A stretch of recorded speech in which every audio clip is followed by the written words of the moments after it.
Hey guys, another walk around the Serendib house garden about a week later, and I'm going to just go over what some of the tasks are that I have coming up for tomorrow. So, all right, here we go. So this is exciting. I got a big box of plants from, I think this was from Wayside Gardens, delivered yesterday. They're mostly okay. I have to admit, I was a little disappointed. I don't think I've ordered from them before. And as you can see, they got battered a little bit in shipping. Wayside doesn't seem to be quite as careful as some other places I've done mail order from.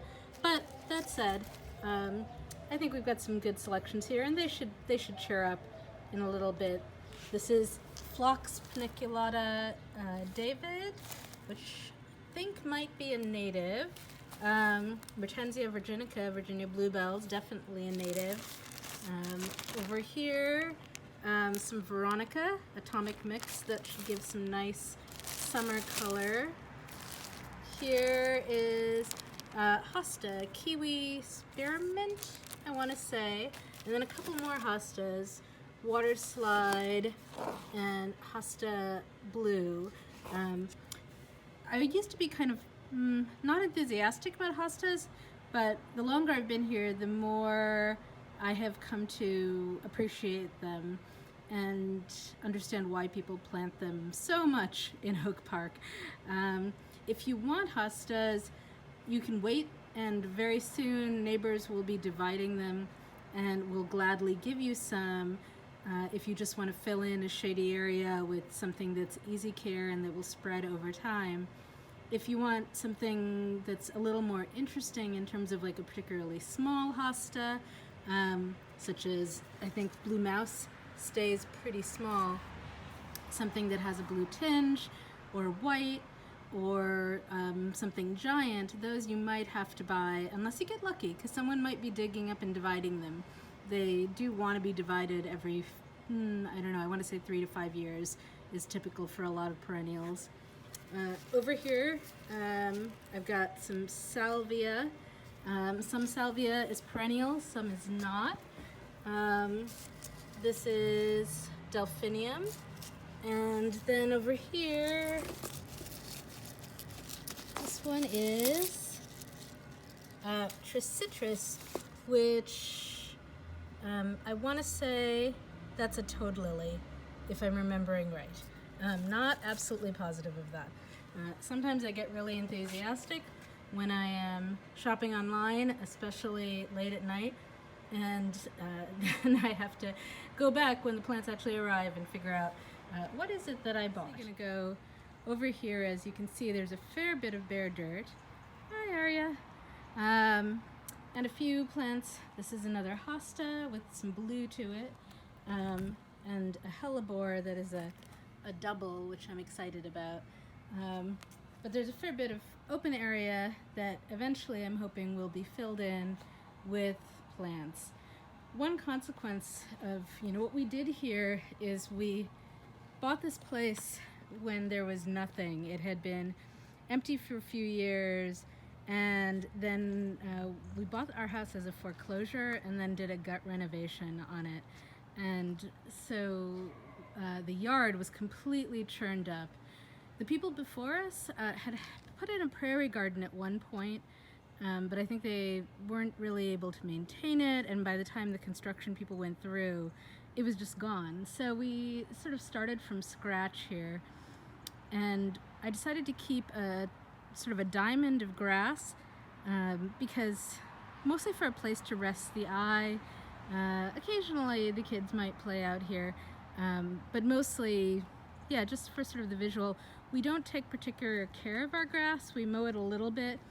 We haven't put anything in 10 years. We've been completely organic. We don't amend it in any way with weed killers or non-organic fertilizers.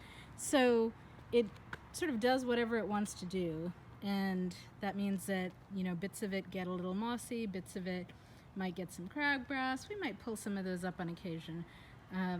But mostly we just let it go. And then we put in these huge beds, right? These are really, you know, sort of 2/3 of the front yard are beds rather than grass, which I think is not really typical. And it's meant that, because my budget is not what I would have liked, it's been a really slow process of filling them in. Every year I buy a few more perennials and put them in, every fall, every spring. My main indulgence is my garden budget, and slowly it's filled out over 10 years. So those plants that are up on the porch right now, I'm going to be bringing them down and trying to figure out where I want them to go. I'll think about sun, which is a little tricky because we used to have a tree right over there, and all of this was, I sort of designed it as a woodland garden because it was mostly in shade. But we had a bad storm last year, the tree came down, it kind of smashed this poor hydrangea, it took out a shrub or two. Hydrangea seems to have survived, missing a few branches. And now this area is much sunnier, so it'll be interesting to see what thrives here. It may be that some of the hostas that were happy here will start getting a little scorched, and I might have to move them into shadier areas, for example. Some hostas can take some sun, so we'll have to see how it goes. Monty Don always says, Monty Don is my gardening guru from Gardener's World and Big Dreams, Small Spaces. If you haven't seen those on Netflix, highly recommended. YouTube also has a ton of episodes of Gardener's World that you can watch. But he says, you know, take your plants and put them in the garden and look at them and think about them and move them around. And I think that's always super important. It is, I do move things after planting often, but if you can figure out the right spot initially, that is even better, clearly. All right, let's look at a couple things that are actually here right now. We have some new bloomers. Here are the hyacinths. Hello. Hi. So I think this mix was called Berries and Cream when I got it a long time ago, and there aren't quite as many as there used to be. I think they have slowly reduced over time, but they do keep coming back, and eventually I'll add some more hyacinths. We have to always have hyacinths here because my daughter's middle name is Jacinta, named after my mom, which comes from hyacinth. So for the most part, we have to be a little low to the ground to appreciate flowers right now. So here's Scylla. There's a yellow daffodil that snuck its way in here, probably brought over by some animal, because generally I try and keep the front yard all in cool tones. So I'm going to dig that up and move it to the backyard.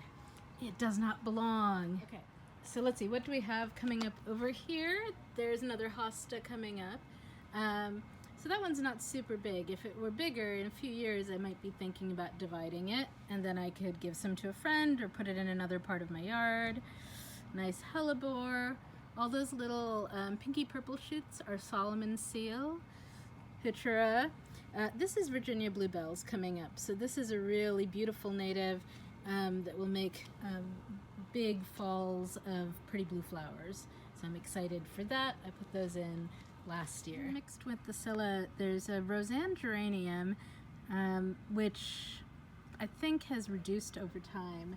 I used to have 3 of them and 2 have disappeared, so they may not be so hardy here. I might have to add a couple more. I probably will add a couple more because they always remind me of my cousin Roseanne up in Canada, and they have gorgeous dark blue flowers that last for a long time. And I just would be sad to not have them in the garden. I'm adding here maybe foxglove. I think that's what these are. I did get a little battered. Yep, digitalis. So foxglove is poisonous, as are many things in my garden. So if you have small children or animals that like to eat things, you might want to be a little careful. But it's a very classic cottage garden plant, and they like dappled shade. So I'm hoping this area is going to be sufficiently dappled shade for them, and they'll be really happy. There's 3 of them there. Fingers crossed. The periwinkle is going nuts. Ground cover, plenty of it. And this bush is starting up. It'll be blooming soon. Experiment. I really want more trees than I have room for, and especially more fruit trees and more flowering trees. So I tried squeezing this one in last fall. This is a flowering cherry, which should get me lovely edible berries. If it gets enough sun, which, you know, there's a tree over there, there's a tree over there. Now that this tree is gone, it's gonna get some sun. So we'll see. Fingers crossed, that would be good. Even if the birds mostly end up eating them, I would still be happy to see it. Daffodils, thalia, you can see the buds are coming. So soon that's going to be a beautiful bunch of white daffodils. And you can see that's a really thick clump at this point. So I will probably dig it up and divide it. It's multiplied over time. So, and then this clump and this clump were once joined together, and I divided them last year.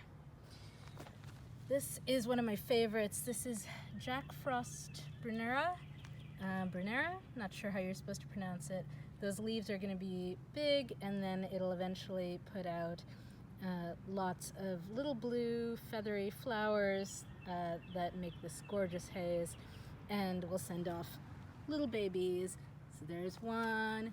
This is probably the parent plant. Oh, and you can see the buds are starting to come very soon. So now over here by this tree, it looks like this hellebore has finally made it. It's put out one of these very dramatic black blooms. Also here we have a beautiful tiny little striped squill and some other squill that are finishing up. We are already heading towards the end of the spring ephemerals. The Scilla are still doing great all around and really kind of coming into their own, but some of the others, the snowdrops, they're here, but they're starting to finish up. It looks like these are still in pretty good shape for another week or two. The reticulated irises have mostly disappeared already. Or as you can see, they're starting to fade there. So they're going away, and we're moving into the next round. The Chiandoxa are definitely very happy at the moment. I have a whole yard full of Chiandoxa, which I don't know that anybody else ever does. Spotting them around like this in this slightly wacky way. They always seem like fairy flowers to me. So I just kind of throw in another 25 or 50 every fall, and eventually there are lots and lots and lots and lots. And I kind of hope little kids will come into the yard and pick some, because that would be great. All right, now this area, there's some new stuff happening. I can't remember what that is. I should be able to identify it. Those are irises starting to come up, tulips. I want to say those are maybe lilies. We'll see. This is new. We just finally, I've been wanting to do this forever. I put in a little bench here, and I hope it will encourage people to sit and hang out and look at the garden and rest when they're going on little walks. It's very low at the moment. Hello, Sri. So it needs to, I still need to do a little bit. I think I want to put some slate pieces under this and raise it up. And then replace these with some nice mosaics that I assemble from a kit. But still, it's great to get started on this project. This hellebore has been coming along really nicely. It's probably big enough to divide. And this one I just divided and brought half of it over from where it was by the front door to settle in here, and it seems to be settling in really well. Okay, so speaking of tasks, this blueberry, I was reading up on why I don't get blueberries, and they need really acid soil. So I think it'll be okay in this pot. Hopefully the pot's big enough. And I'm gonna add a soil acidifier and a couple more blueberries in these other pots. I think the plan is to put one in that pot and one in that pot, and I think that should be close enough together to pollinate, and fingers crossed we actually get blueberries this year, which would be very exciting. They would need amending probably regularly, and it's the same kind of amendment you would use to encourage your azaleas and rhododendrons to bloom more, or if you ever wanted to turn your hydrangeas from pink to blue. All of those require the same acidifying amendment. Over here, in among the roses, there's lots of columbine coming up, which I love when we have a big variety of columbine, and they're going to be gorgeous. Another garden task. So this is a clematis, and it looks like it's going along very nicely and is going to want to bloom soon, which is great. I don't think I kept the label, unfortunately. Oh wait, maybe I did. Oh, excellent. So this is Nellie Moser. So I'm gonna go look it up and figure out how it wants to be pruned, because some clematises, you leave them alone, some of them you hack them back hard, some you only trim some of it, and you just need to know what kind you have, so keep your tags or write it down somewhere. Same thing with hydrangeas. This one is a lace cap, and if you're going to prune it, you need to know how lace caps want to be pruned. Not the same as Annabelle, not the same as mop heads, not the same as panicle hydrangeas. So 4 different types. So this is a clematis, and it looks like it's going along very nicely and is going to want to bloom soon, which is great. I don't think I kept the label, unfortunately. Oh wait, maybe I did. Oh, excellent. So this is Nellie Moser. So I'm gonna go look it up and figure out how it wants to be pruned, because some clematises, you leave them alone, some of them you hack them back hard, some you only trim some of it, and you just need to know what kind you have, so keep your tags or write it down somewhere. Same thing with hydrangeas. This one is a lace cap, and if you're going to prune it, you need to know how lace caps want to be pruned. Not the same as Annabelle, not the same as mop heads, not the same as panicle hydrangeas. So 4 different types. So here's a nasty garden task that I've been avoiding. I don't know if you can see just how thorny this rose is. It is extremely thorny. It's brutal, but I have to do it. But I gotta do it. It goes into the neighbor's yard, which they're very easygoing, but still, I don't want thorny branches dropping down into their yard. And it should bloom better if I cut it back some. So right now you can see it's just this massive forest. I trimmed off the dead branches some time back, but I think reducing it some, getting rid of this thicket of growth here, and there's still clearly some dead branches here in among those beautiful green shoots, will help it do much better. Eventually, hopefully, we'll have a really nice arch of roses going over here, meeting up with the red bud. Speaking of, it looks like those buds are starting. Let's see if I can get a branch that's low enough. So there you go. So red bud has beautiful tiny pink flowers that, interestingly, they kind of show up all along the branch. So the branch will be just covered in this sheen of little pink buds for weeks in spring. Makes me really happy. This one is a Ace of Hearts red bud, and I try and prune it a little bit to just keep a nice open shape. I still don't necessarily know what I'm doing with tree pruning, but I'm learning bit by bit.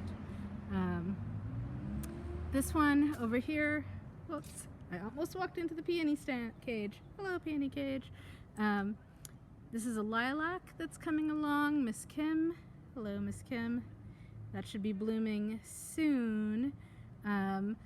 Over here, this is definitely my next task. So maybe I will come back and show you what it looks like when it's done. But all those tall shoots that are going straight up there, they gotta come down.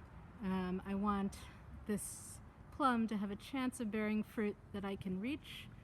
So we're gonna try to do a kind of loose espalier, take off the really tall branches and open up some of the lower ones. Anything that's crisscrossing, rubbing against each other, you want to take out, because that can create a wound on the tree branch that may lead to infection. There's a saying that you ought to be able to throw a pigeon through the tree branches. There are various versions of this. And you know you've pruned it correctly when you've gotten to that point, and I'm pretty sure I'm not there yet. A few more little things. Here's another patch of hyacinths coming up. There should be some blue ones in a bit, but I think those are more of the pink. And here, the Fritillaria persicas are starting to go nuts in this spot where they get more sun. And you can see they've gotten tall. They have a really interesting shape to them. And here are buds. Now, I don't remember what color I got. So these could end up being white. They could end up being almost black. It's possible that I got the Imperialis, which is dark orange, but that would surprise me because, as we said at the beginning, I try and avoid warm tones in the front yard. So probably it's not the orange one. Couple more tasks here. There's a Zephyrin Druin Rose. I decided to do one on the other side so that hopefully they will come up and meet over the arch. And then along with it, clematis. So there's two clematis here. This one is just called blue, really. Clematis macropetala blue, which hopefully will look really nice with the rose. I actually am not sure if they're going to bloom at the same time as the rose or not, and I'm fine either way. If they bloom together, they'll look nice together. If not, then I'll have flowers for longer. Here's another task. I have 3 irises coming up here.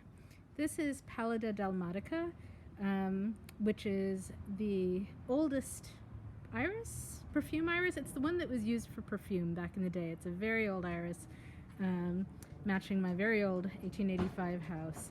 And I think what I would ideally like to do is have some here and some here. And just, this is my tiny little bit of fearful symmetry. My garden tends towards the wild, but I do have enough English garden in me that I like a nice row of boxwood. So I'm going to try and enhance the symmetry a little bit here. Haven't quite figured out how to do it because I have 3 that are the same size. I guess I can divide all 3 of them, and then I will have 3 small ones on this side and 3 small ones on this side. And maybe I should try to move the rows too if I'm going to do that. That is a little tricky. We'll see, because I bet that's going to be some big roots that aren't going to want to be dug up. Wow, I'm not feeling brave today, but maybe I'll feel brave tomorrow. Over there, a little clematis tucked back in there. I'm trying to get a little more height and bloom along this fence. So there's actually 3 of this clematis that were just added. And this one is Clematis taiga. Yeah, so fingers crossed, it'll get enough sun, it'll be happy there. When you're planting clematis, one thing to keep in mind is they like their roots to be shaded. They need sun to flower, but roots shaded. I still need to trim away the dead growth from this Siberian iris, or these 3 Siberian irises, and you can see that the one in back is about to grow right up into the bottom of this lilac bush, which is not a great placement of it. So I'm gonna dig it up, divide it, and move it elsewhere. I may dig all of them up and divide them and pull them forward at least. So we'll see what happens with that. There's various little patches of crabgrass that I will probably also be digging up. And then, oh, here's something nice. This peony's gotten a really good start. Look at that. So that is getting big and tall. It's ahead of all my other peonies. It's probably going to bloom first. And then over here we have some strange beasties, lilies, some of these, but I think this one over here is, and this one over here is probably Fritillaria persica, which I added last year. That's going to be exciting. Over here, I think we talked about this last time, I've got a little bit of a mess that is just getting bigger and messier. A big iris that wants to be divided, kind of grown in with some other plants, I think alliums, that hopefully I can dig up and divide and sort out without destroying them all. Wish me luck. Think good thoughts to the universe for those. Azalea rhododendron getting ready to bloom, so that's exciting. Soon we'll have flowers here. My parents had these when I was growing up, and they always seem very much classic spring flowers to me. And this hellebore is just going gangbusters still. This one was divided, and half went off to somebody else, and it is just fine with that. It's like, yep, I'm okay. I'm just gonna keep growing. So this is actually the first plant I planted when I moved into this house. We bought the house. It was a sea of mud, essentially, with a big, chain link fence as the construction was going on, and I couldn't garden, and I desperately wanted to garden. And so I just came in and did this one thing. I was like, I'm gonna put in one plant to make me happy, and it was this hellebore. So I'm really glad that it survived its division. I was a little nervous that I might lose it. So I think that's it for the front yard at this point. When we come back, I will have done some work on the backyard over that way, and so it'll be hopefully in good enough shape that I can show you some of that. All right, see you soon.